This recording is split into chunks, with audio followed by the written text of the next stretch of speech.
মৃত ব্যক্তিরা দুনিয়াতে ফিরে আসেন না, তবে তারা আমাদের দোয়ার জন্য ভীষণভাবে মুখাপেক্ষী থাকেন।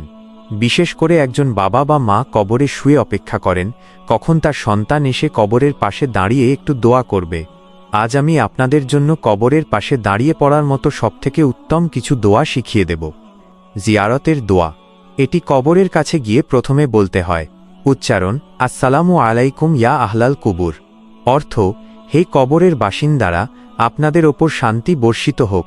উচ্চারণ: ইয়াগফিরুল্লাহু লানা ওয়ালাকুম। অর্থ: আল্লাহ আমাদের এবং আপনাদের ক্ষমা করে দিন। 2. বাবা মায়ের জন্য শ্রেষ্ঠ দোয়া। কুরআনে বর্ণিত এই দোয়াটি প্রতিটি সন্তানের মুখস্থ থাকা উচিত। উচ্চারণ: রাব্বির হামহুমা কামা রাব্বায়ানি সাগিরা।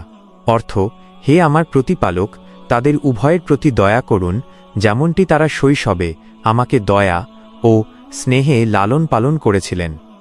3. মৃত ব্যক্তির ক্ষমার জন্য দোয়া। কবরের আযাব থেকে মুক্তির জন্য এই দোয়াটি খুব কার্যকরী। উচ্চারণ: আল্লাহুম্মাগফিরলাহু ওয়ারহামহু ওয়াআফিহি ওয়াফু আনহু।